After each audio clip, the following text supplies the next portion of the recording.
when you're working from the sky to the land, you don't really have to clean off your palette. When you're working from the land to the sky, it's a really good idea to clean off your palette. So it's okay for the sky to get on the land. It's really usually not a good thing for the land to get up into the sky. So with that said, I just need to see some more delineation in here. I need to see the sort of layers of this landscape a little bit more clearly. I have a small brush in my hand, and so I'm going to go looking for that ultramarine, transparent oxide, and white that was really doing it before. Ultramarine, transparent oxide, red, and white. That nice distant gray brown of the distant foliage. And let's just do a little swatch of it up here. Yeah, okay. So I just see more lines, like right through there. Now the value is still in that number 4 range. So I'm not making it a lot darker, but I'm just trying to draw like a finer line here.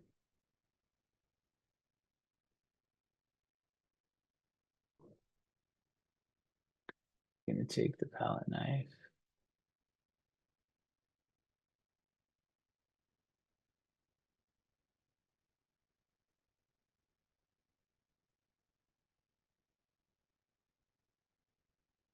There. See how now we have like a layer in that landscape. And there are, it does sort of blur out, get softer. We did need to find that edge right there. So I'll lose it again, but finding it right there, I think was important. All right. And then there, if you look at the source, you see those lines of trees that go all the way across? This is where, a little tiny bit of medium or something like that can be really helpful. So I have some Galkit gel, and it's just you can use liquid, you can use solvent-free gel, oleo gel, Merige medium. There are lots of different things you can use, but just to give these brush strokes a little bit more flow, I'm going to come all the way across with this now.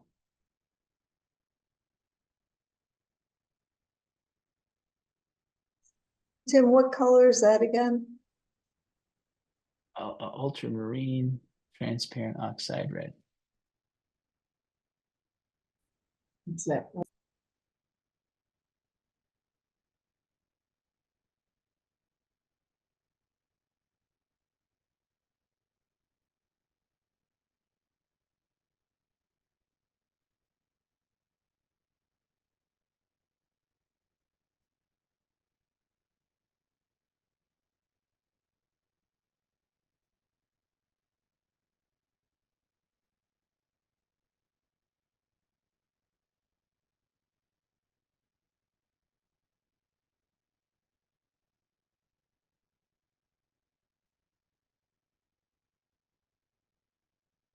Okay, you can see how there's quite a bit of glare building up here.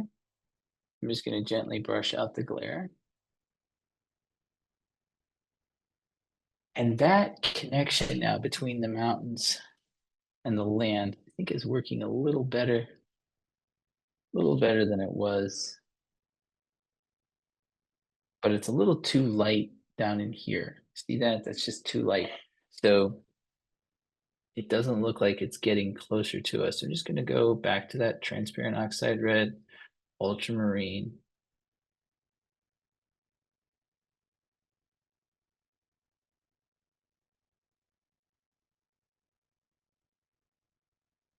Ever so slightly adjusting the value. And more in the direction of a 5, but that might be too dark, but let's see.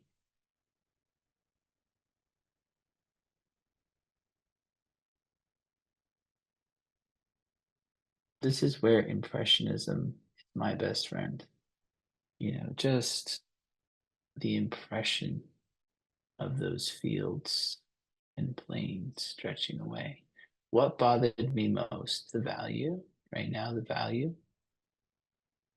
And I'm also trying to put on the paint in such a way that it can stand in for all that complexity going back into the sunset. There we go. Okay. And say we're closing in on needing a new duo or trio of colors, but not there yet. Still for, well, not Viridian, transparent red oxide, ultramarine.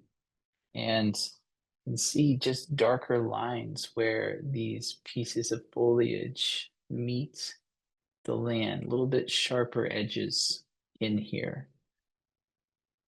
And let me just continue to soften that. As we come forward, whether you are in the sky or on the land, you can see edges more and more clearly, right? So these edges, just as they get closer to us, we can just see the little individual things that are happening as the land and the sky, I'm sorry, not the land and the sky, but the trees and the land are meeting each other. And starts to get a little bit more edgy, and I'm doing my best. Notice I'm using horizontal strokes. I want to point out that difference because we're painting the sky and it's really important. The sky painted mostly in vertical strokes, it's a space. The land painted mostly in horizontal strokes, it's a thing. Now, that rule just has worked so well for me. If it's a thing, paint it with horizontal strokes. If it's a space, paint it with vertical strokes. And, it's not always going to work like that, but most of the time, that works really well.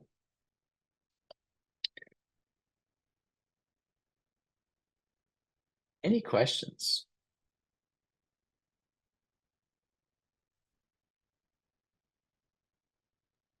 The clouds seem to be more horizontal strokes.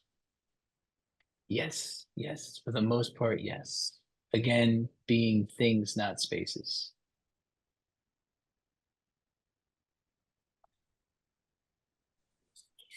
If ours looks too streaky, should we just let it dry and then go over the sky again? That would work fine. Yeah, that'd work fine. Meaning it just looks like the spaces between those little vertical strokes are too wide. No, they're not too wide. It's just my colors aren't going together like it's real greenish where that green yellow, the viridian and the ochre, it got too green, and then the top part is bluer. It just doesn't look like it all goes together. And it does look Yeah. streaky. As when you come over it again, you just want to cover up, patches, not thoroughly. And that streakiness, my guess is actually going to look really nice underneath some more unifying colors. Okay. That makes sense. This is Viridian and transparent oxide red. I've switched from ultramarine and transparent oxide red. And now I'm going with Viridian and transparent oxide red. So we would have to have like, the landscape probably be like a little model too. Otherwise it would look like two different painters did it. If it's different, painted that way, and then we just went straight strokes on the bottom, I suppose. Could you repeat that? I didn't quite hear all that you said. So we should kind of keep it kind of uniform, where the bottom landscape should be kind of modeled too, like the sky. Otherwise, it would look like two different painters if we just took big bold stroke horizontal strokes on the bottom, I suppose. Wouldn't it?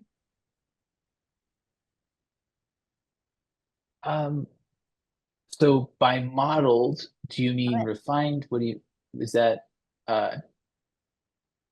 Not sure what you mean by modeled.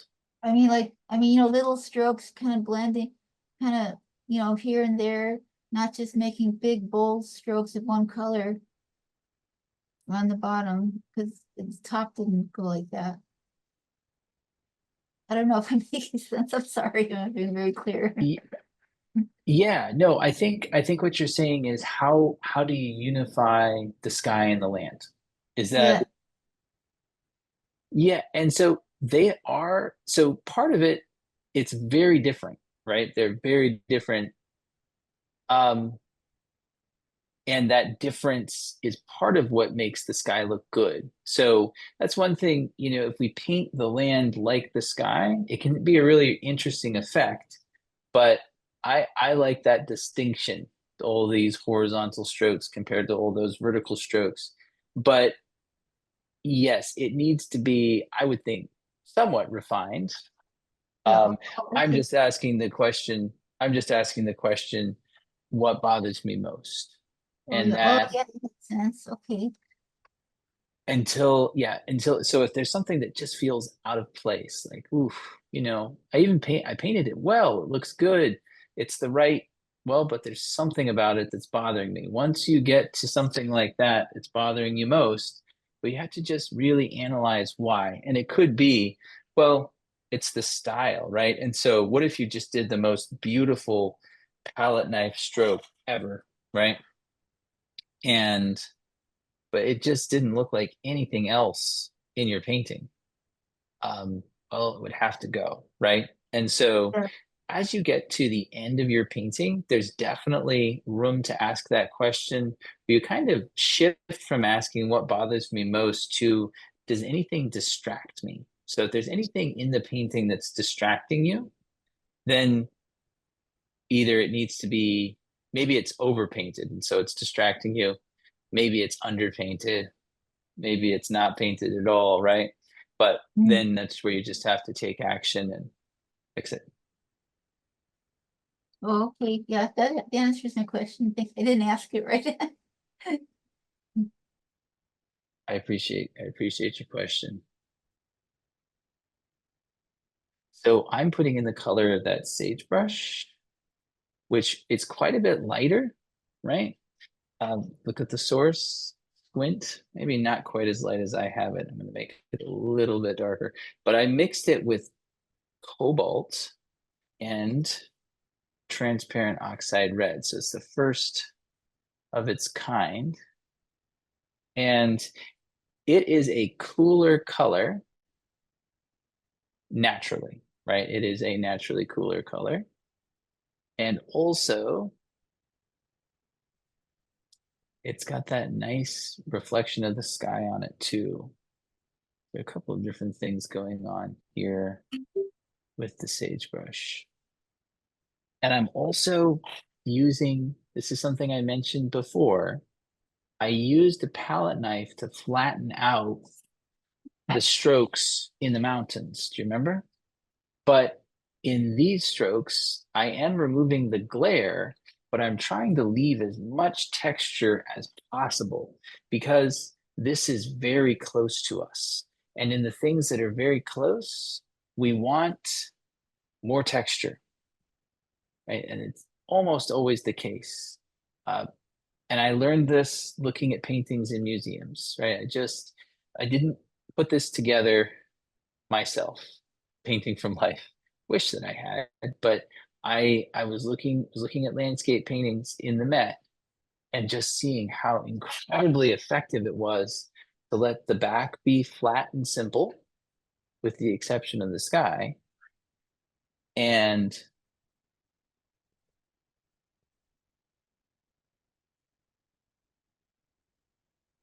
build up these front layers. Also, I always in my work try to let texture indicate detail. So rather than trying to render out the details, you have to render some of them out. But if you can use texture, so these little globs of paint, and I'm actually going to take my palette knife, load it up on one side, and do like these little ridges of paint, right? These little ridges of paint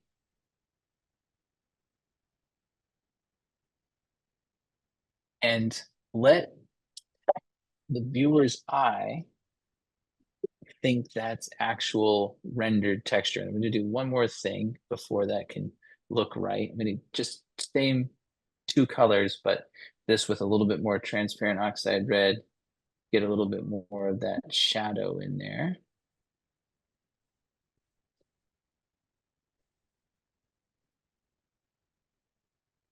And trace out the top edges of these things a little bit as they face up towards the sky, reflect it. Once you get the sage color with cobalt blue and transparent red oxide, That's right. Yep. Cobalt blue and transparent oxide. no viridian. Okay, Nope.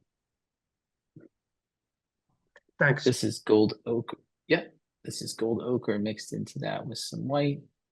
Get those more yellow pieces of the land that are close, right? And that's important too. Those yellows belong to the foreground. Okay, I'm gonna take my soft brush and softer than ever, just very gently pull up on that glare. It changes the texture a little bit. Most of all, I just want to remove the glare. There, and see how that starts to feel like a hill? That's really starting to work like it should. And I'm just going to, all right, and this is going to be a little bit risky, but I want to end off here by showing how the land and the sky connect. So right above our brush is that big sky. Do you remember how we mixed the highest violets at first, at least with viridian and alizarin? I'm going to mix a darker version of that. Of course, we're not looking at the light, we're looking at the reflection of the light in what I'm about to paint. But these nice, cool little rims. Take my number 2 brush and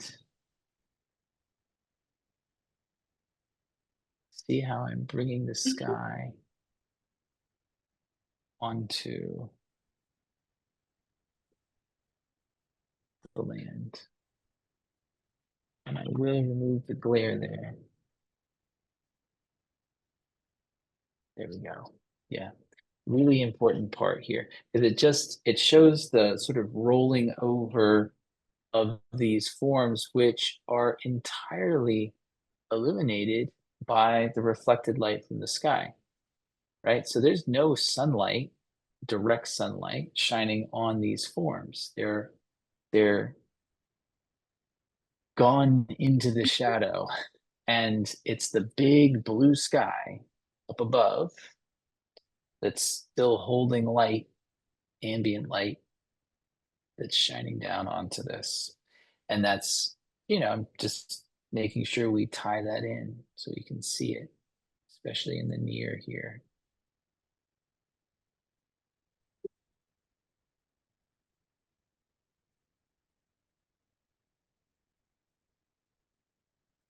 If There we we go. want, I'm gonna if we remove some wanted, glare. oh, sorry. If we wanted to practice like the sunsets, like, if you take a picture, it looks all dark below. So would it be better to like keep trying to practice doing it plein air, like the dark shapes? Or just maybe put it on Photoshop and try to bring the midtones out, maybe? So that's actually going to be one of the homework assignments. And I recommend just taking a picture of the sky and focusing on the sky, and then taking a picture and focusing on the land. So your camera, all cameras right now, don't do very well exposing for both the light and the shadow. They can get one. So take 2 pictures, take one of the light and take one of the shadow, and that really helps. Oh, thank you. Yeah. And that's coming out in a guide as part of this course too. So you can practice that. Tim, the sage grass that you were just painting, were you those dark strokes, are those the shadow that you painted back into the light that you painted first? Yeah, the sage color, especially where the sky is hitting it, got a little bit overdone. So just putting some more shadow back into it. So it doesn't look like, like a tarp over a mound or something, more like little rows and pieces of standing foliage. That makes sense. Are you showing any light and shadow, or I guess more form on those front trees? Or are you keeping those masses pretty unified? Pretty unified and dark. They are absorbent and they're not in direct light, so we're not seeing very much. We're not seeing very much in the way of light and shadow. So as you're looking at the reference, if you're seeing light and shadow, are you not ignoring that, but are you downplaying it than what a photograph is showing? Yeah. I can see there's a little bit more light, and it's more just in the approach. If I don't have to paint those small shapes in, I won't. So that's kind of there's a little bit more of a shadow right in there, for instance. I just put that in. But yeah, so how do you decide which forms to render out and which to leave? And this is working really well as a flat, simple shape. But I think we could use a little bit more of a dark right, and this is maybe a little bit invented, but this is going to go right here, right where this bush is meeting the ground. It'd be a little bit darker right there. I'm going to smooth that out. And palette knife, soften that edge. There we go.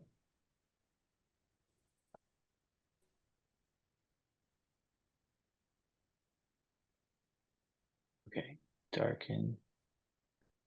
Same thing over here, just cleaning up some of these meeting places.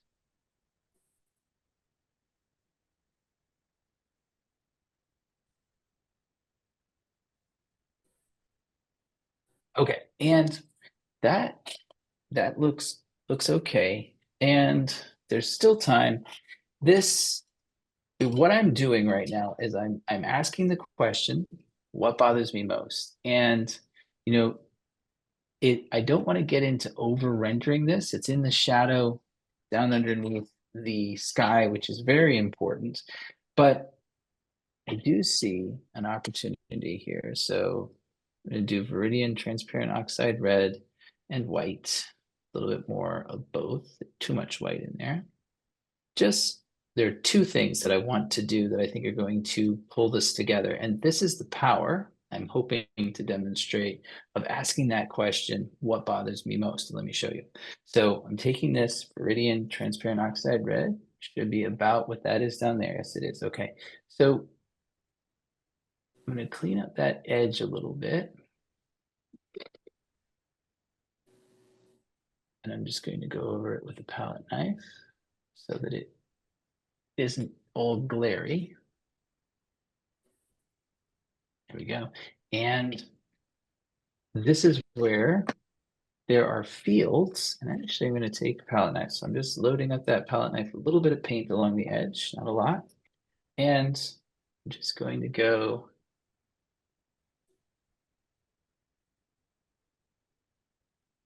and just show the fields that are going back into those trees a little bit more.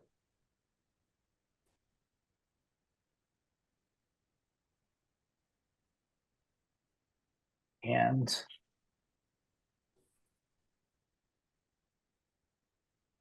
coming back with those dark trees again, just to have a few more clearly defined stands and individual trees so you can kind of feel the scale of those back in there.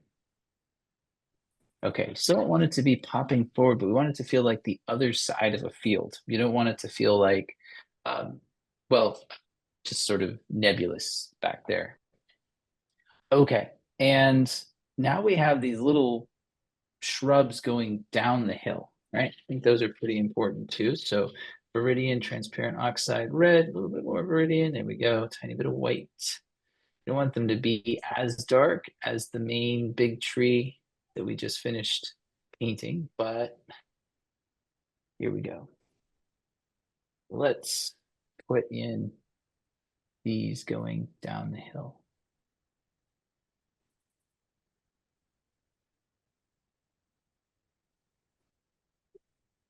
They're going to be soft on the bottom edge, softer, just because they're growing up out of the foliage, which is going to soften that edge.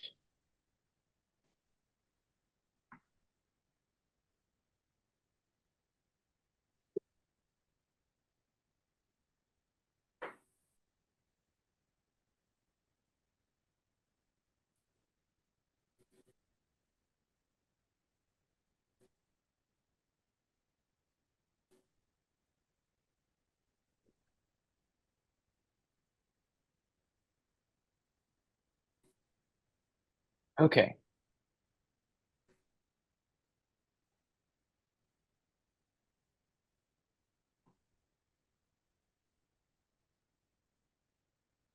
We don't have to have all of them, we just have to have enough of them.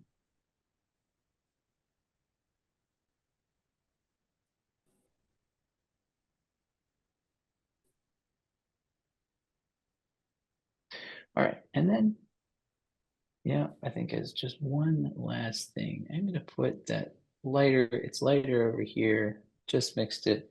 This side is toward the sun, just makes sense.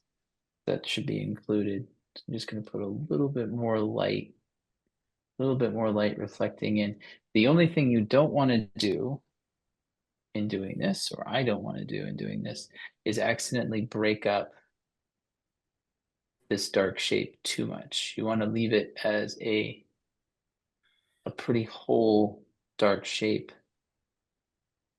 against the, or unified dark shape is how I should say it, against the foliage around. Well, let me just sum up for one more time the process. Started with really a design, right? And the goal was to then take that design using an underpainting of transparent oxide red and get it on the canvas. Try to be as faithful as possible to that design. Some mineral spirits in that layer, and then we found the lightest light and darkest dark. And then from there, asked, what's the easiest thing to see next until the painting was blocked in, covered with paint from corner to corner, edge to edge, using 2 consistency paint. And then from there, we started asking the question, what bothers me most? And that led us here. And that question, what bothers me most, will see you through all the way to the very end of a painting. And the most important thing that I want you to see here is the gradients in the sky and how to paint them. And even if it's just this one time, experiment with using this broken color. It just gives such an energy to the sky, capturing that feeling of light